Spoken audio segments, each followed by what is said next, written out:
Dans Magic, moins vous payez de mana pour un sort, meilleur il est. En conséquence, les créatures à 1 mana forment souvent le squelette de nombreuses stratégies basées sur les créatures. Aujourd'hui, nous allons donc passer en revue les 10 meilleures créatures coûtant 1 mana dans tout Magic. En numéro 10, nous avons Monastery Swiftspear. Swiftspear est une créature 1-2 avec les types humain et moine et ne coûte qu'un seul mana rouge. Elle possède la célérité, ce qui signifie qu'elle peut attaquer dès qu'elle arrive sur le champ de bataille, et prouesse, ce qui lui donne plus en plus 1 jusqu'à la fin du tour à chaque fois que vous lancez un sort non créature. Il n'existe que très peu de créatures à 1 mana avec la célérité et plus d'un point de force, et elles ont toutes un inconvénient, sauf Swiftspear. Elle peut facilement atteindre 2 de force ou plus le tour où elle arrive et n'a aucun défaut, contrairement à Goblin Guide. Cela permet au deck rouge d'être agressif dès le début de la partie, sans pour autant compromettre le reste de la partie. Avant de parler de Swiftspear dans les decks agressifs, on doit mentionner son jumeau, Soulscar Mage. Soulscar Mage a les mêmes stats et le même coût que Swiftspear, mais remplace la célérité par une capacité donnant des marqueurs -1 aux créatures que vos sorts de burn blessent. Ce qui est utile, mais difficile à préférer à la célérité. On pourrait croire que ça n'a pas d'importance, mais c'est la différence entre Monastery Swiftspear étant joué dans tous les decks burn et prouesse de tous les formats, contrairement à Soulscar Mage. Cependant, même si Swiftspear est excellente, la concurrence est rude, ce qui la maintient à la 10ème place. Au numéro 9, nous avons Allosaurus Shepherd. Shepherd est un elfe chaman 1-1 pour un seul mana vert, et qui ne peut pas être contré et rend tous vos sorts verts incontrables.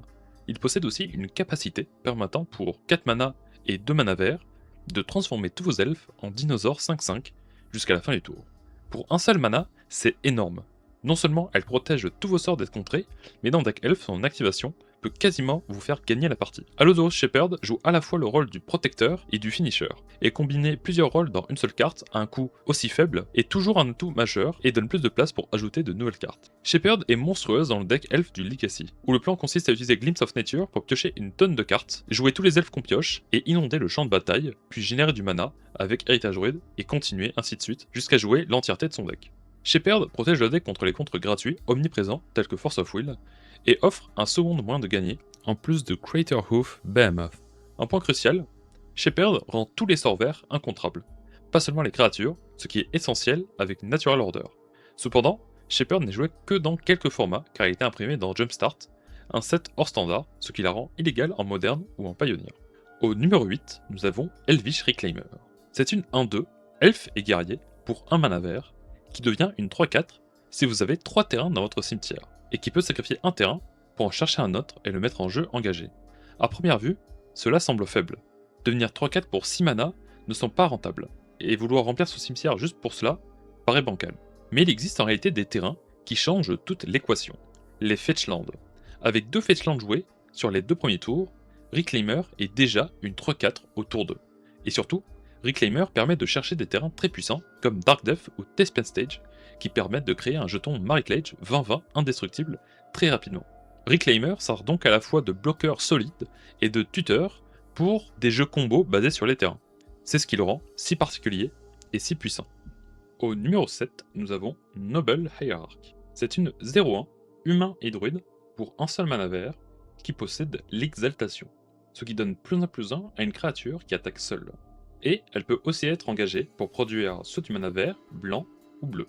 On doit aussi mentionner Ignoble Hierarch, identique mais pour d'autres couleurs. Noble Hierarch est l'une des meilleures mana d'orc du jeu. Produire plusieurs couleurs pour un seul mana est déjà énorme, mais l'exaltation lui permet en plus de contribuer des dégâts même si elle est engagée. Cela la rend plus utile que Birds of Paradise pour des decks agressifs ou tempo. Noble Hierarch et Ignoble Hierarch sont donc parmi les meilleures créatures accélératrices, avec une exception notoire dont on parlera plus tard. En numéro 6, nous avons Death Shadow. C'est une 13-13 pour un mana noir avec un énorme défaut. Elle reçoit -X, X étant le total de vos points de vie. À 20 points de vie, c'est donc une -7. Pour qu'elle soit forte, il faut donc réduire rapidement vos points de vie. Une façon de le faire, c'est avec les Fetchlands et les Shocklands. En effet, fetcher une Shockland vous fait perdre 3 points de vie d'un coup.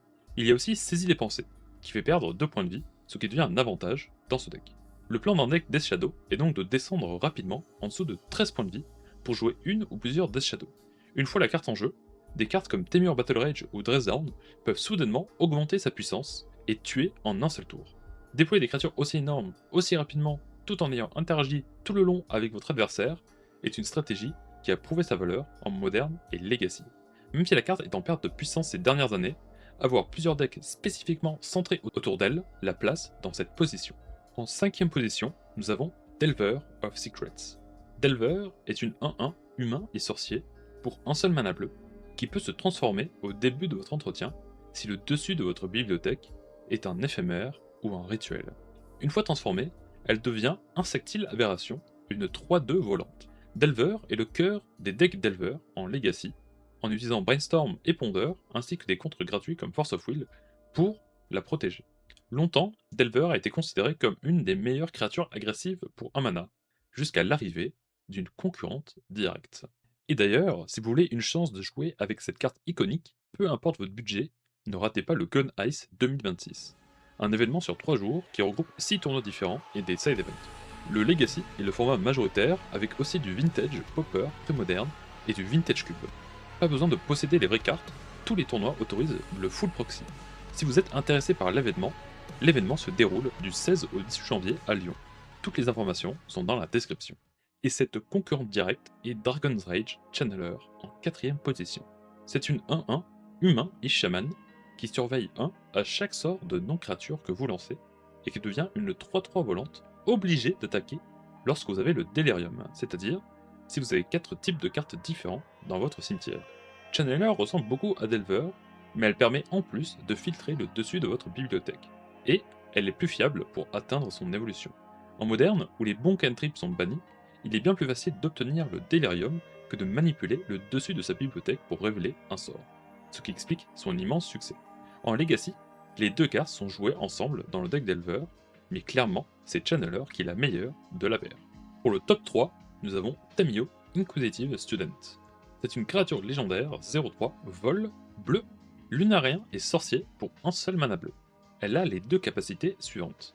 Lorsqu'elle attaque, elle crée un indice, un jeton qui peut se sacrifier en payant 2 mana pour piocher une carte. Et lorsque vous piochez la 3ème carte durant n'importe quel tour, elle se retourne en Tamiyo Seasoned Scholar, un Planeswalker bleu et vert qui arrive avec 2 compteurs loyauté et les 3 capacités suivantes. Son plus 2, jusqu'à la fin du tour, toutes les créatures adverses perdent 1 de puissance si elles attaquent. Le moins 3, renvoyez un éphémère au rituel de votre main depuis votre cimetière. Et si c'est un sort vert, ajoutez un mana de n'importe quelle couleur. Et le moins 7, l'ultimate, piochez simplement la moitié de votre deck. Tamiyo est à la fois une bonne bloqueuse grâce à ses 3 d'endurance, génère du card advantage même s'il est lent, et surtout, elle peut se transformer en Planeswalker avec un ultimate qui gagne simplement la partie. Il faut savoir que durant votre tour, il faut seulement 2 cartes en réalité pour retourner Tamiyo, car vous piochez déjà une carte au début de votre tour. En Legacy, un simple Brainstorm peut retourner la carte à tout moment. Cela permet de la protéger, car si votre adversaire essaie de la détruire, vous pouvez jouer Brainstorm ou n'importe quel sort qui pioche 3 cartes en réponse, et la retourner, ce qui va annuler la cible. Pour la simple quantité astronomique d'effets et d'avantages que la carte a, elle mérite amplement son slot dans le top 3. En deuxième place, nous avons Ragavan Nimble Pilferer. Ragavan est une 2-1 singe pirate pour un seul mana rouge. A chaque fois qu'il inflige des blessures de combat à un joueur, il crée un trésor, un artefact qui peut se sacrifier pour générer un mana de n'importe quelle couleur.